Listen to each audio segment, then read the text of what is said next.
Madame, Monsieur, bonsoir, Sahaïdkoum et merci de nous rejoindre dans ce nouveau rendez-vous de Vision. Alger rappelle donc son ambassadeur en France pour consultation suite à la diffusion sur des chaînes de télévision françaises de plusieurs programmes sur le Hirak notamment, avec un film qui a indigné les Algériens et qui ne reflète selon eux ni la dimension ni l'objet de la contestation populaire du 22 février. Un document jugé en somme superficiel, voire clivant et provocateur. L'esprit du Hirak, dont les effets et les bénéfices continuent de drainer une dynamique de changement profond à tous les niveaux dans notre pays, fait donc aujourd'hui l'objet d'une attention accrue par les médias français depuis plusieurs semaines, et ce dans un contexte économique et sanitaire mondial inquiétant et une situation sécuritaire régionale explosive, comme on le voit en Libye voisine, où le théâtre d'une guerre internationale est clairement en train de se mettre en place. Vision reçoit ce soir Mohamed Bouhamidi, enseignant des lycées en philosophie. Vous êtes chroniqueur de presse et militant politique. Bonsoir, Monsieur Bouhamidi. Merci d'être revenu dans Vision. Alors, avant de parler un petit peu de ces programmes controversés sur l'Algérie en France, l'Algérie, je viens de le dire, a choisi donc de rappeler, de réagir fermement d'abord par voie diplomatique à ce que l'État qualifie désormais d'attaque contre le peuple algérien et ses institutions, notamment l'armée nationale populaire. Est-ce qu'on peut dire aujourd'hui qu'entre Alger et Paris, il y a désormais une crise diplomatique sérieuse? Alors d'abord, merci pour l'invitation. Mes salutations au public qui nous regarde. Le fait de rappeler l'ambassadeur est un acte à minima. C'est vraiment le minimum que l'Algérie devait faire. Parce que depuis la fameuse intervention d'un spécialiste financier qui a travaillé dans les années 1990. Sur France 24. J'ai oublié son nom. Oui. Dans le Financial Times. Et qui, à partir du Financial Times, avait beaucoup agi pour empêcher, dans les années 90, que nous ayons un prêt du FMI. À l'époque, nous avions énormément besoin d'argent. Et cet individu, bon, il est passé, et puis il avait, à propos de notre réaction à la crise sanitaire du Covid, déversé un certain nombre de contre-vérités, enfin de contre-vérités révoltantes. Depuis, la presse française n'a pas cessé, périodiquement, de façon assez régulière, d'attaquer alors à la fois l'État algérien, d'attaquer l'Algérie, jusqu'à ce point culminant, parce qu'à mon avis, ce documentaire sur le Hirak est un point culminant, qui est ressenti non plus simplement, disons, par le gouvernement, le pouvoir, l'État, mais également par le peuple algérien, comme étant une atteinte, une grave atteinte, à son image. À son image. C'est important l'image. Comment se voir, comment on nous voit, etc. Et finalement, qui a porté atteinte à quelque chose que les Algériens croyaient avoir acquis. C'est la respectabilité mondiale. Que la Hirak, c'est-à-dire la phase première de la mobilisation populaire qui s'est terminée fin avril, début mai, avait accordé au peuple algérien. Fait unique, rare dans les annales de l'histoire, comment cette mobilisation populaire que nous avons appelée Hirak avait réhabilité notre image, et après la dégradation de cette image qui avait été occasionnée par les dernières années de la gouvernance du président Bouteflika. Souvenez-vous, nous étions la risée du monde. Nous étions en tout cas la risée des émissions françaises en France, qui nous montraient un président important qui ne savait pas parler, etc. Et qui à l'époque n'était pas fait. Ces émissions n'étaient pas faites pour nous réconforter, nous, en tant que peuple algérien. Elles étaient faites sciemment pour provoquer notre colère. Notre colère était déjà présente, ce n'est pas ces émissions qui l'ont fabriquée. Alors, pour répondre à la question, vous dites qu'il y a crise diplomatique aujourd'hui entre les deux pays? Il y a crise diplomatique. En tout cas, qu'il y a des éléments. Non, il y a crise diplomatique entre nous, enfin la France et l'Algérie, depuis au minimum le mois d'avril 2019. À quel moment s'est manifestée cette crise diplomatique? C'est pendant la mobilisation populaire quand a émergé la position de l'ANP, de l'Armée nationale populaire, comme soutien au mouvement populaire. On se souvient, premier vendredi, deuxième vendredi, l'ANP nous avait juste promis qu'il y aurait des élections honnêtes, qu'il n'y aurait pas de pression, allez voter. Et nous sommes là. C'est à partir du troisième vendredi que l'ANP a compris que cet immense mouvement populaire, même s'il y avait des manipulateurs, écraser les manipulateurs, qu'il exprimait quelque chose d'infiniment profond. Et c'est l'armée qui a rejoint le mouvement populaire, c'est pas le mouvement populaire qui a rejoint l'armée. Et c'est pour cela que cette union, cette force, entre le mouvement populaire, la mobilisation populaire et l'ANP, a changé la donne. Parce que sans l'ANP, nous n'aurions pas pu dégager, et le président Bouteflika, et l'équipe qui était derrière lui, et surtout le système politique qu'elle représentait. Ça nous a donné.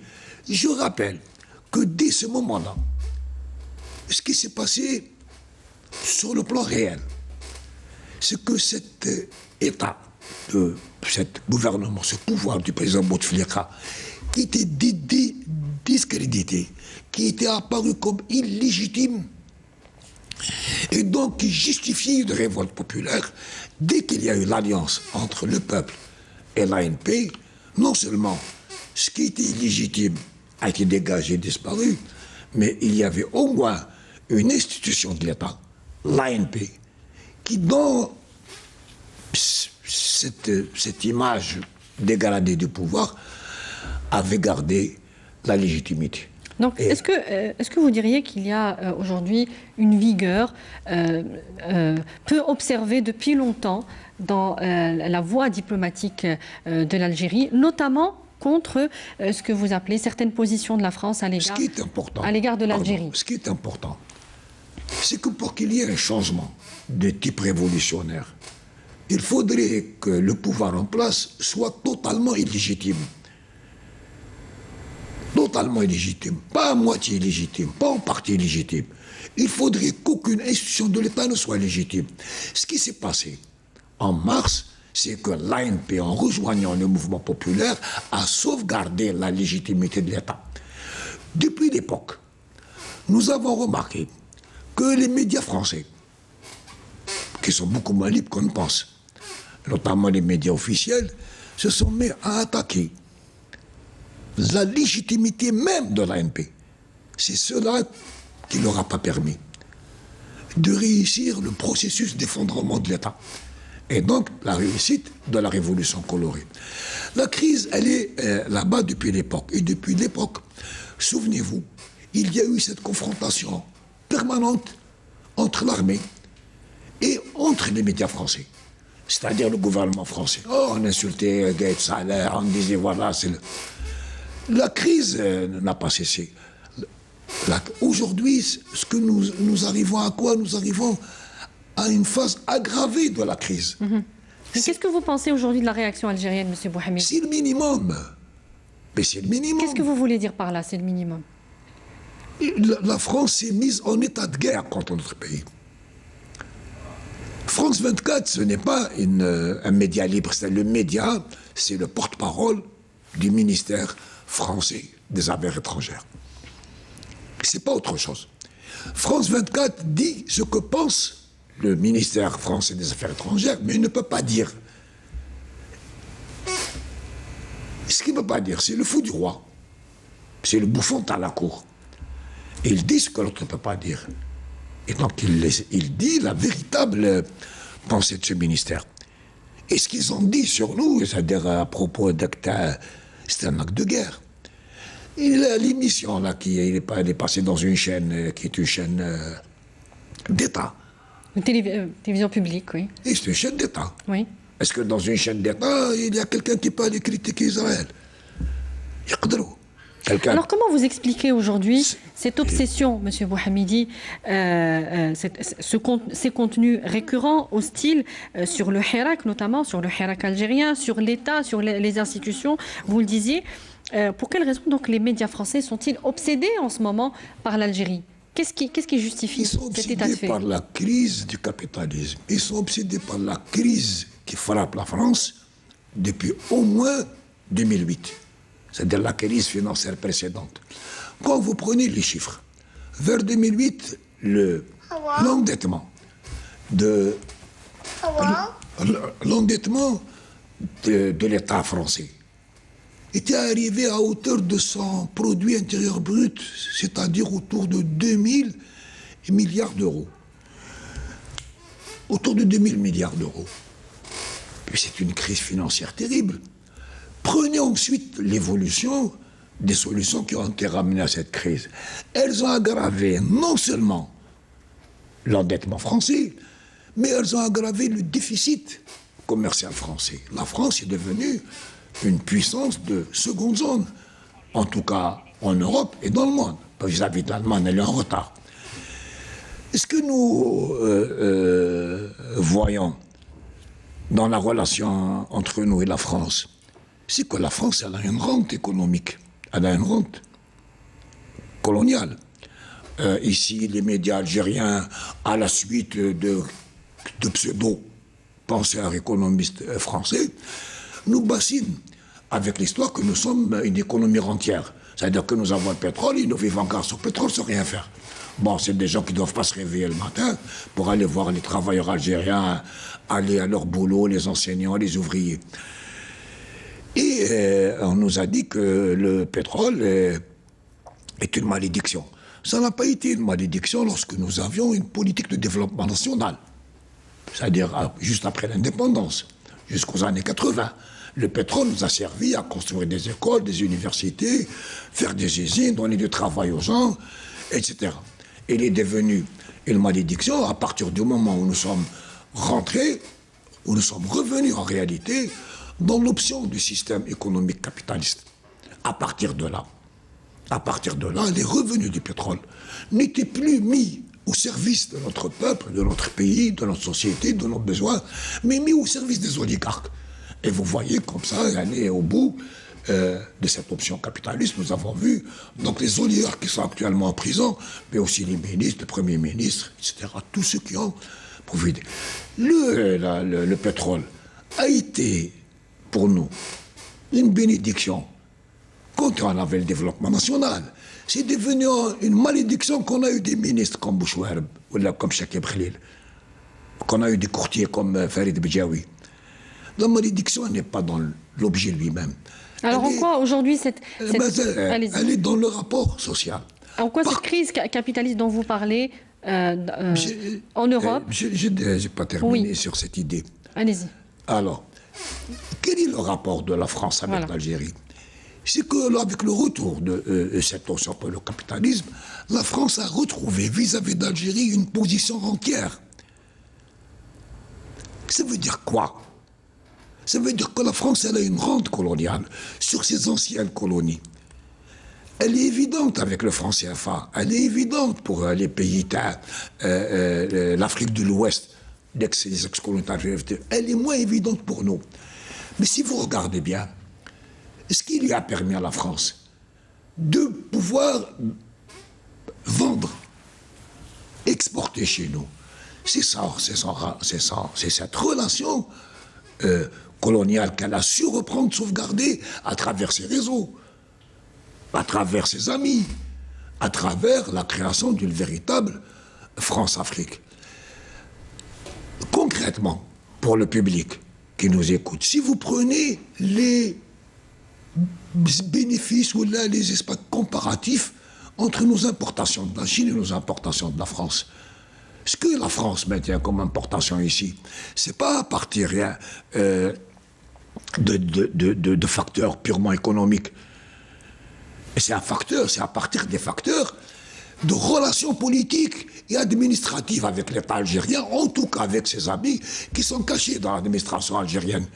Regardez combien de voitures, combien de camions, combien de produits nous importons dans la réglementation algérienne, définit les normes qui correspondent exactement aux normes de l'industrie française. Alors, la Chine, elle a supplanté la France. La France n'est plus qu'à 2/3 des importations que nous importons de la Chine. Elle est en train de perdre le marché algérien. Évidemment, quand les présidents, la relation néocoloniale, ça veut dire quoi concrètement? Ça veut dire que Jacques Chirac a été élu, il venait chez M. Bouteflika, il prenait un chèque. Et il a sauvé Alstom. M. Sarkozy, c'est la même chose. Il est élu, il vient prendre ses contrats. Leurs performances économiques ne sont pas dues à des facteurs économiques, elles sont dues à des relations politiques. Et, Smaheli, cette relation, ces facteurs politiques sont en train de perdre de plus en plus leur efficacité. Pourquoi il y a cet incendie actuel? Eh bien, référez-vous à la dernière intervention du président Tebboune. Il annonce 3 choses. 1. L'Algérie n'ira pas au FMI. C'est pour les Français et pour l'ensemble du monde capitaliste. C'est une catastrophe. C'est-à-dire que nous n'allions pas sous les fourches codines du FMI qui va nous imposer encore ces mesures d'austérité qui nous a imposées en 1994 et qui nous a obligés ensuite d'aller constamment pour reprofiler la dette au club de Paris, au club de Londres. Oui. 2. Le président Tebboune dit mais nous n'allons pas utiliser la planche à billets. Attention, là, il annonce qu'il ne va pas tomber dans le jeu à l'inflation. Je ne sais pas si c'est le président Tebboune qui a décidé tout seul, ou son staff, évidemment, ça doit être son staff. Troisièmement, il annonce, il dit bon, ben, s'il y a des gens qui veulent créer une banque islamique, ils peuvent le faire. Bon, comment est-ce qu'on peut interpréter ça? Le plus simple, et à mon avis le plus vrai, moi je n'ai pas de relation avec les centres de l'État, c'est que toutes les tentatives à l'époque de... Alors, on va vous laisser le temps d'éteindre votre téléphone, monsieur Bouhamidi. À l'époque, nous allons demander au marché informel, qui est notre plaie, qui est notre ventre mou, qui est notre grand problème économique, eh bien, on leur a demandé de venir déposer leur argent dans les banques publiques. Dans les banques islamiques, notamment. Non, à l'époque, ce n'était pas les banques islamiques. Non, je parle de maintenant. Et justement, allez les déposer dans les banques, personne ne vous demandera d'où vient votre argent, pourquoi. Lui, le président Tebboune, il dit, voilà, mais vous pouvez créer votre banque islamique. Vous pouvez créer votre banque islamique. Ça veut dire que cette mesure, elle va permettre, si elle marche, de drainer les 60% environ de la masse monétaire qui circule dans le pays. Des capitaux très importants qui échappent à la sphère d'accord, mais alors, mais qu'est-ce qu'il dit dans le même discours? Ces mesures ne sont pas des mesures, c'est des mesures de souveraineté nationale. Oui. C'est des mesures d'indépendance nationale. Ne pas aller au FMI, c'est l'indépendance, la souveraineté nationale. Ça ne les arrange pas. Très bien. On va juste un petit peu avancer, M. Bouhamidi. Essayez de faire un petit peu vite parce que nous avons plusieurs questions. Oui, allez-y. Il annonce que l'Algérie a opté définitivement pour une alliance avec la Chine sur les routes, sur les nouvelles routes de la soie. Cela signifie que l'Algérie a fait un changement stratégique qui va diminuer les capacités de la France à imposer une relation économique néocoloniale basée non pas sur la qualité de son économie, de ses produits, mais sur son influence politique. Est-ce qu'il se passe? Est-ce que la France peut abandonner un marché algérien alors que le Covid, c'est-à-dire la crise sanitaire qui est venu... A déjà entamé la production mondiale, oui. Et il y a 6% de perte au niveau du produit intérieur brut français au premier trimestre, 5,8. Nous sommes dans le deuxième trimestre. La situation va s'aggraver. Il y aura certainement encore de nouveaux pourcentages qui vont être perdus. Mais ce qui est encore plus grave, c'est que le changement de l'économie française qui s'est désindustrialisée, qui a externalisé, fait que les services, c'est-à-dire le tourisme, c'est-à-dire la restauration, c'est-à-dire l'hôtellerie, est devenu une grosse part de leur PIB. Et elle ne va pas être réanimée avant longtemps. Oui, à cause de la pandémie mondiale. Oui. Nous étions, la France et le président Bouteflika et l'équipe du président Bouteflika et la politique du président Bouteflika ont réussi à nous mettre dans une position néocoloniale qui avait permis à l'État français de drainer encore des ressources. Avec ces décisions nouvelles de l'État algérien, avec l'alliance avec la Chine, ils auront de moins en moins de chance. Or, la crise va obliger tout le monde capitaliste, c'est-à-dire des États-Unis, la France, l'Italie, l'Espagne ou l'Allemagne, elle va les obliger à plus d'agressivité pour conserver leur marché, pour pouvoir retirer des ressources qui leur permettent de combattre leur crise interne. Et leur crise interne, elle est terrible. Donc, quand vous parlez d'agressivité, justement, on la retrouve rien que cette semaine. Pour revenir sur une dernière question sur la presse française, notamment dans la sémantique utilisée en ce moment, vous avez utilisé le mot agressivité, donc on retrouve dans les titres sur les articles sur l'Algérie, comme, je vous donne quelques exemples, rétablir la force de frappe du Hirak ou encore manifestation contre la répression du Hirak, Algérie avec les combattants du Hirak, ça c'est signé le Figaro, et l'Humanité qui titre un vent de dégagisme porteur d'espoir. Qu'est-ce que vous pensez de cette sémantique qui sort un petit peu de la réserve et de la neutralité que l'on connaît un petit peu dans la presse internationale? C'est une sémantique guerrière. Alors, dans une discussion précédente, je vous avais dit que le Hirak a connu plusieurs phases. La première phase, la mobilisation populaire, c'est le Hirak. C'est le Hirak. La deuxième phase, à partir du mois de mai, c'est un nouveau mouvement qui est né. Mais ce mouvement, il est déjà mort. Parce qu'il est déjà mort, il était dans une fausse unité. Et nous allons reparler de fausse unité à partir du documentaire. Il prépare une troisième phase.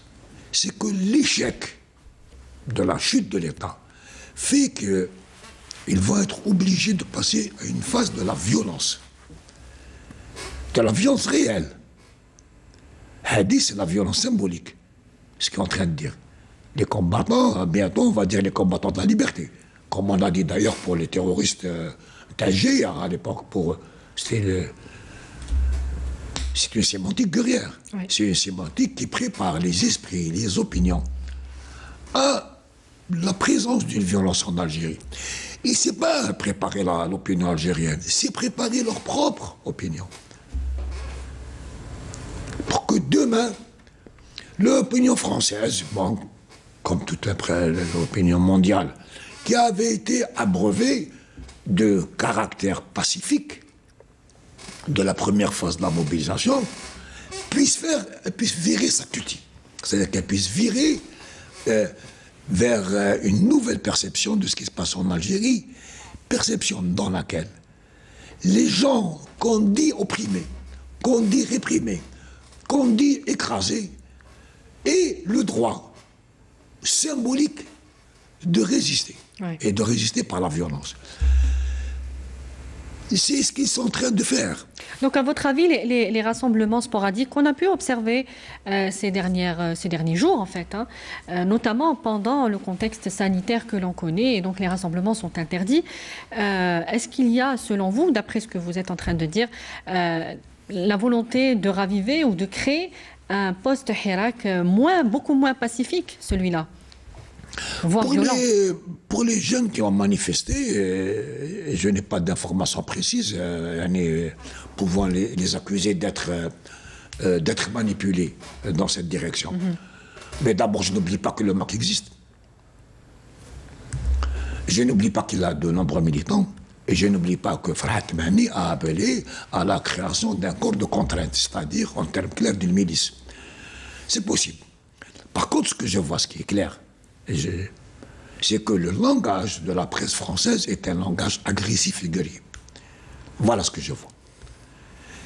Et il prépare l'opinion publique française, non pas simplement à des problèmes en Algérie, ils se préparent, ils préparent leur opinion à des problèmes dans le Sahel. Dès que le Covid a commencé, dès que le Covid, c'est-à-dire c'est très vite, il y a eu une étude d'un institut français qui relève des affaires étrangères, qui dit voilà, cette épidémie, elle va être tellement grave, tellement désastreuse, tellement destructrice, qu'il est prévisible que des États du Sahel africain, c'est-à-dire le Burkina, c'est-à-dire le Sénégal, c'est-à-dire le Mali, vont éclater, ils vont se casser. Ça, c'est pas une analyse objective, qu'en réalité, c'était le début de la crise sanitaire. C'était une psyope, c'était une opération psychologique. C'est-à-dire que la France se préparait à régler d'une nouvelle façon les problèmes insolubles qu'elle n'a pas arrivé à régler au Sahel. C'est-à-dire qu'au Mali, ces opérations, je ne sais plus comment ça s'appelle, Barkhane, etc. Tout ça, c'est un échec. Mais c'est un échec qui est voulu.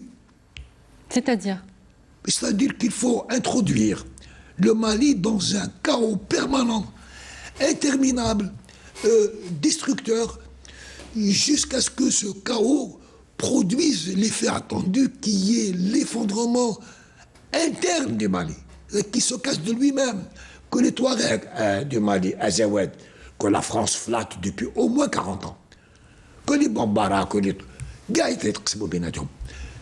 L'effondrement. Mais l'effondrement de ces États-nations, comme vous le dites, M. Bouhamidi, constituerait aussi, comme on l'a souvent entendu, de la part d'officiels français, notamment donc, sur l'Algérie, sur des grands pays comme le Mali, constituer une menace pour l'autre rive de la Méditerranée en termes d'immigration clandestine. Comment concilier entre ces deux visions? Oui, bon, d'abord, ce qui constitue une menace pour l'impérialisme français, c'est l'existence des États nationaux. Ce n'est pas l'existence de cantons ethniques. C'est l'Algérie unie avec un État national souverain qui est une menace pour la France, pour les intérêts de l'État colonial français. Pas pour la France, je veux dire le peuple, la culture française. Pas du tout. C'est pour l'État néocolonial français. Donc vous dites qu'il faut dissocier entre l'État et le peuple français. Mais évidemment qu'il faut dissocier. Nous n'avons pas oublié que les porteurs de valises nous ont aidés. Et n'oublions pas que les Gilets jaunes, c'est un peu nos frères, c'est même beaucoup nos frères, parce qu'ils vivent, ils souffrent de leur propre impérialisme. C'est la politique économique de leur État, de leur gouvernement qui les a mis dans cette situation de misère. Et ça va aller en s'aggravant. Nous sommes les frères de conditions avec les banlieues, avec les populations immigrées, qu'elles soient, je veux dire, d'Algérie ou d'ailleurs, du Sénégal, du Mali. Mais l'immigration, ça les arrange. Ce que les gens ne comprennent pas, tout ça, c'est du cinéma. Mais ils ont besoin de l'immigration. Et qu'elle soit clandestine, précisément, et non pas légale. Et pourquoi clandestine? Alors, premièrement, vous prenez toutes les études démographiques. Il y a une baisse de la natalité européenne, mais une baisse très grave. C'est-à-dire qu'il y a une dénatalisation. Le nombre de naissances ne compense pas le nombre de morts. La population européenne vieillit. Vieillissante, oui. Oui. Non seulement elles vieillissent, mais la part des femmes qui sont en possibilité d'accoucher, elle diminue. Et donc la crise démographique, elle est intense. et elle va les détruire. Elle va les casser. Ils ont besoin de renouveler leur population. Il faut qu'ils ramènent des forces qui sont jeunes. Mais comment vont-ils le faire? De façon légale et de façon digne pour ces nouveaux arrivants en Europe? Ils ne peuvent pas le faire. Parce qu'en même temps, pour leur propre population, pour leur propre peuple, ils sont en train de casser le code du travail. Ils sont en train de casser le droit du travail. Il faut que leur propre peuple soit moins payé. Regardez comment l'évolution du droit du travail fait que les gens sont de moins en moins bien payés. Ouais. Ils travaillent plus. Oui. Ils sont Pendant moins payés. ce Covid, la presse française, elle a attaqué disons, le gouvernement algérien en l'accusant de vouloir profiter du Covid pour arrêter le Hirak. Bon, s'il n'avait rien fait, on aurait dit voilà, il pousse les gens à mourir de la maladie. S'il fait, on l'accuse d'avoir de mauvaises intentions. Je ne sais pas, moi, si le gouvernement algérien a de mauvaises ou de bonnes intentions. Moi, je sais qu'il fallait absolument préserver nos vies, notre santé, etc. Par contre, ce que je vois clairement, c'est que pendant ce Covid, pendant le confinement, le gouvernement français, l'État capitaliste français, il a frappé les Français 2 fois, de façon très grave. La première fois, c'est qu'il a modifié de façon non urgence la loi sur le travail. Il l'a enlevé. Ce qu'il ne pouvait pas enlever avant, hein, quand la situation était normale, eh bien, ils viennent d'enlever aux travailleurs français un certain nombre de droits. Mais ils viennent de faire plus grave. Il y a la loi Avia, dictée à la ministre française, qui leur interdit la parole. Ils nous accusent de répression, de droit de... Ils viennent de leur enlever la parole. C'est-à-dire toute parole aujourd'hui dissidente va être non seulement, comment on appelle ça, elle va être interdite. Avant, on l'attaquait. Il n'est pas dans la pensée correcte, c'est un extrémisme. Lyon, ça va être interdit, et interdit par la loi. C'est un État qui a légalisé l'interdit de la parole. Alors, on va un petit peu avancer sur le documentaire en question, le documentaire qui, comme je le disais, a indigné les Algériens. Son réalisateur, un franco-algérien d'ailleurs, a dit que son film n'était pas pour plaire. Quel est selon vous le regard qu'a porté ce documentaire sur les valeurs, sur les classes sociales algériennes? Et est-ce qu'il y a eu, sur la femme aussi particulièrement, parce que le débat a été soulevé à ce niveau-là, et est-ce que selon vous, et ce sera la deuxième partie de la question, est-ce que selon vous, il y a eu la volonté de confronter deux classes qui sont souvent dans un bras de fer, des idées, notamment les progressistes et les conservateurs, M. Bouhamidi? Oui. Mais d'abord, ce documentaire est un acte de guerre. Alors pour les jeunes qui peuvent nous écouter, j'espère qu'il y en a au moins quelques-uns qui nous écoutent, les guerres de 4e et 5e génération ne se mènent pas d'abord par les armes, mais essentiellement, à près de 80-90%, par l'information et par le travail idéologique, le travail psychologique. Elles se gagnent ou elles se perdent, les guerres de 4e et 5e génération, sur le plan de la communication. Ce documentaire est un acte de guerre. Mais avant de venir, pourquoi c'est un acte de guerre, je vais parler des jeunes, des réactions ici en Algérie. Les gens étaient indignés. Bon, ils nous ont trahis, ils ont sorti un certain nombre d'analyses, ils nous ont trompés. Si les gens sont indignés, c'est pour une raison qu'ils n'ont pas avouée, ou là qu'ils n'ont pas comprise réellement. Dans la mobilisation populaire, on avait réussi à réhabiliter notre image de peuple. Nous nous sentions comme un peuple avili par Bouteflika. Par le président Bouteflika. Nous nous sentions avilis. Oui, je dis président parce que je respecte l'Algérie. Il a été président, je vais pas le... C'est par respect pour notre pays que je dis monsieur le président Bouteflika. Nous avions été avilis. Nous nous sentions avilis, nous nous sentions rabaissés. Il y en a avec les images de Koult Abbas qui présentent. C'était horrible pour nous. le degré de dégradation, d'avilissement dans lequel nous étions. Et nous avions cru que la grande mobilisation populaire, en tout cas dans sa première phase, nous avait réhabilité. On était contents. On avait au moins la réparation narcissique. Et la réparation narcissique, ce n'est pas péjoratif. C'est légitime. Elle est bien sûr qu'elle est légitime. Ouais. Enfin, on se sentait normal. Et ce type-là, avec cette chaîne de télévision, avec les chefs de la télévision qui sont derrière et qui orchestraient, il vient et l'image de ce peuple mûr, politique, qui avait un programme, qui voulait changer, disparaît totalement. Et ça devient quoi? Ça devient une question individuelle. C'est ça qu'il reproche fondamentalement. À l'intérieur, ce choc, il ne concerne pas simplement les gens qui sont solidaires avec ces jeunes. Et c'est le choc pour nous tous, qui ne me sont pas du tout solidaires avec ces jeunes. Mais c'est mon droit. C'est mon droit. Il y a beaucoup même de gens qui doivent être contre eux.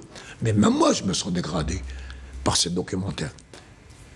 Mais même les autres, c'est-à-dire les conservateurs, les vieux barbants, les gars.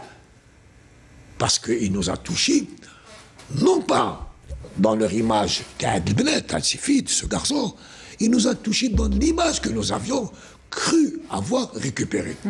Et donc voilà combien notre image est fragile, quand notre image dépend de l'étranger, dépend du regard de l'autre, et pas de nous. Voilà le premier point. Le deuxième point. Pourquoi ces jeunes disent qu'ils ont été trahis? Parce que cet documentaire est un exemple, est une preuve vivante qui les touche dans leur psychisme le plus profond. Que la manipulation, ça existe. Quand on disait, attention, il y a des forces organisées, les journaux étrangers, l'AFP, le France 24, tout ça, ça manipule. Mais qu'il y avait aussi en Algérie des ONG qui manipulaient. Non.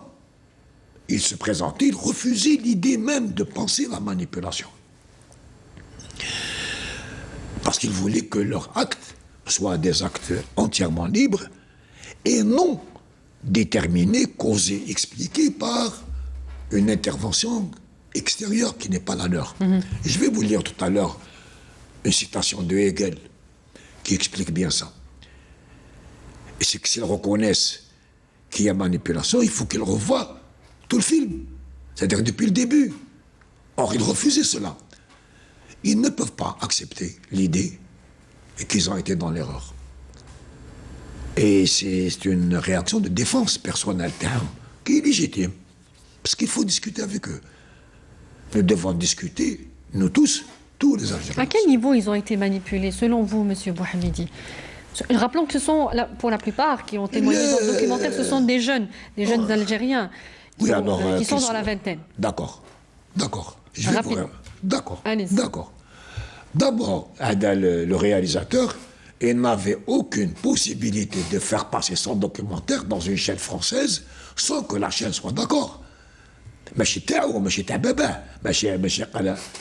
que quand même, c'est pas ça de... Quand nous trouvons le film, ensuite, il faut qu'il y ait les moyens à la chaîne.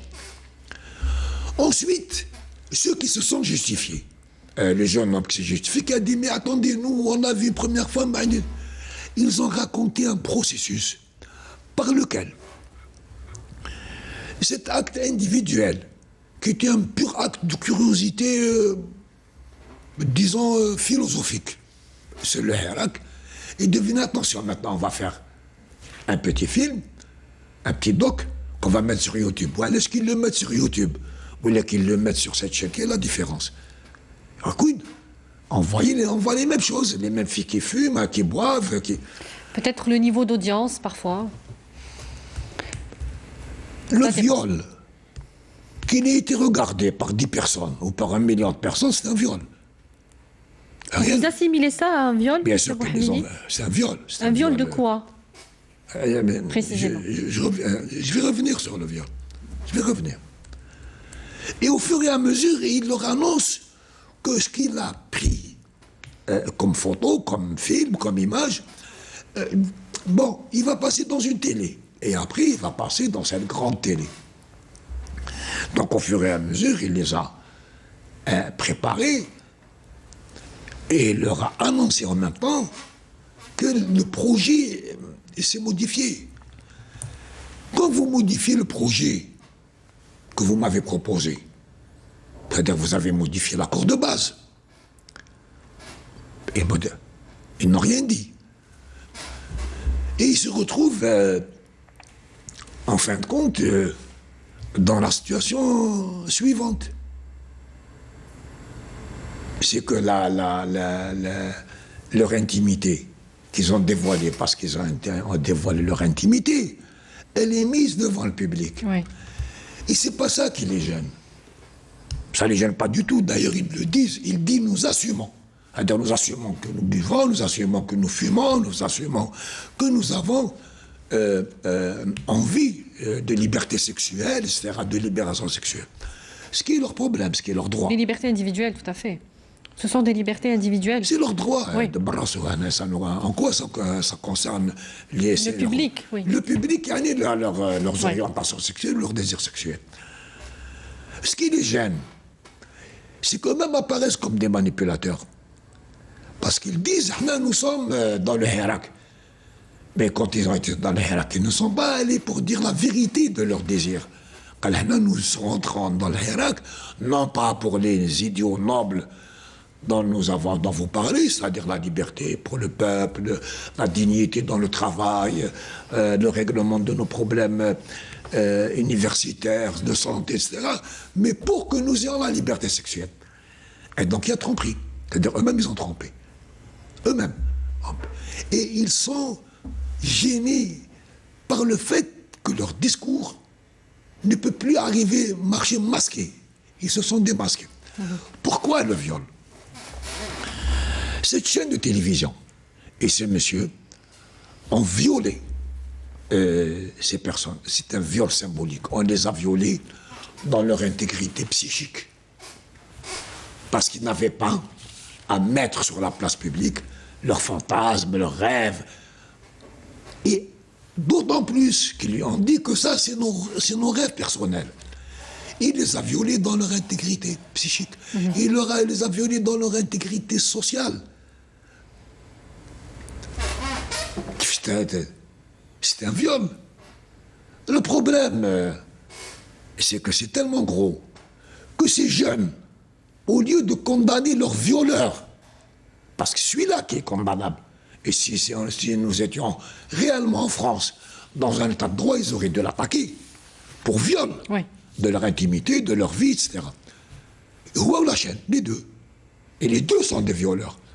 Et au lieu de condamner les violeurs, on condamne le peuple algérien. Puisqu'ils ont dit, voilà maintenant, la société, notre peuple, il va nous attaquer. Pour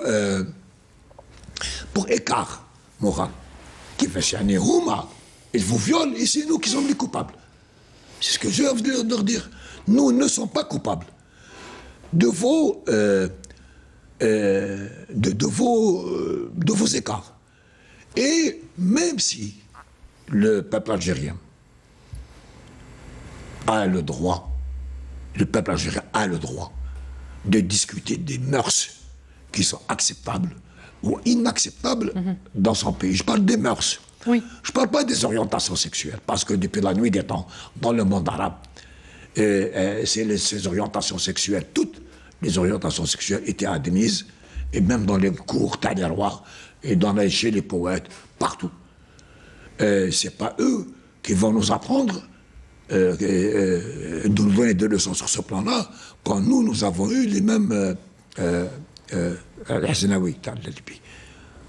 c'est pas eux qui vont nous apprendre ça quand nous on a eu les mille et une nuits. De ce point de vue-là, au moins, ils ne peuvent pas nous donner des leçons sur ce qu'on appelle l'érotisme. Plus loin, c'est-à-dire, il dit que la chaîne a fait le jeu du gouvernement algérien.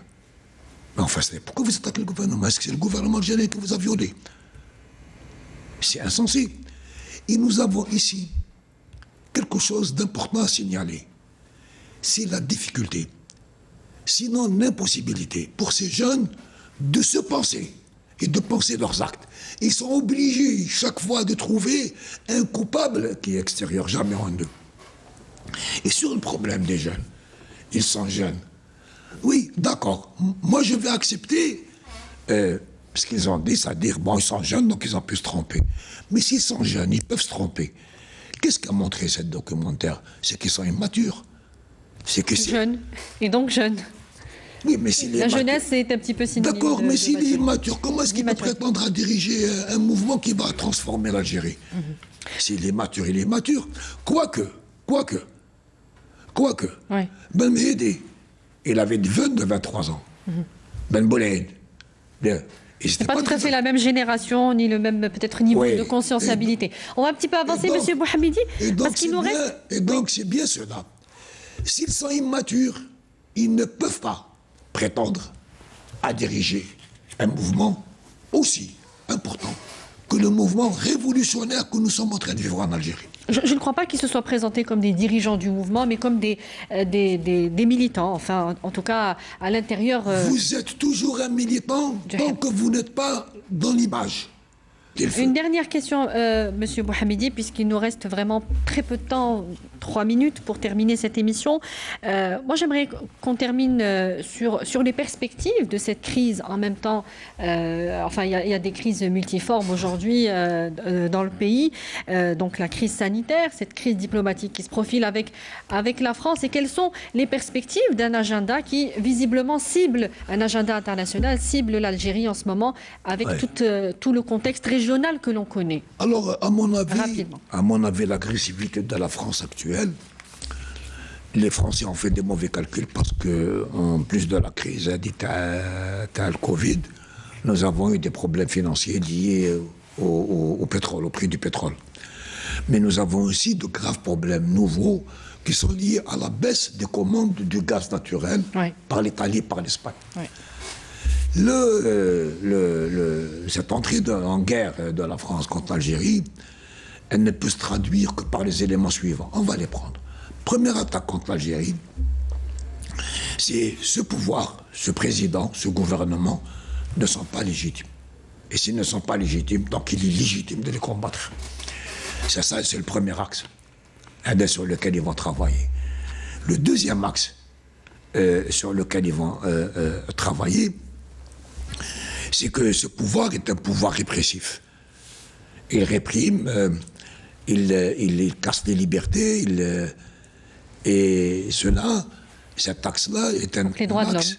Oui, il est un axe justificateur d'une intervention étrangère. Et c'est un acte... Argument récurrent. Oui. Troisième axe.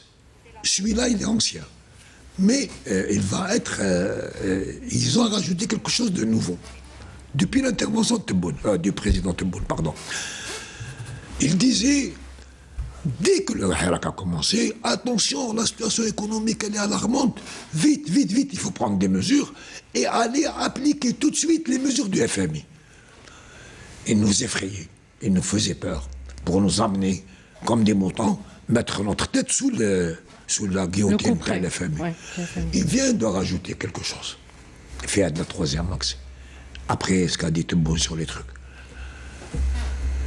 Mais le président Tebboune, pardon, il vient de rajouter, non seulement il y a un alarmisme, et il y a une alerte économique, mais vous avez des dirigeants qui sont des fous.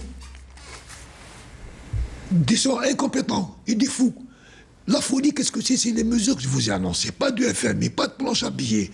Et association avec la route de la soie. Voilà les trois axes sur lesquels ils vont attaquer le pouvoir en général et l'État. Mais ils vont en Algérie, pour nous, peuple algérien, société algérienne, ils vont crier, ils vont profiter, ils vont mettre de l'huile sur le feu de toutes les divisions possibles et imaginables. Voilà. Alors je répète, Monsieur Mohamed Bouhamidi, vous êtes enseignant des lycées en philosophie et chroniqueur de presse. Vous êtes aussi militant politique. Merci d'avoir répondu à nos questions. Merci à vous également de nous avoir suivis dans ce nouveau rendez-vous de Vision. On se retrouve très prochainement. Excellente suite des programmes. Bonsoir.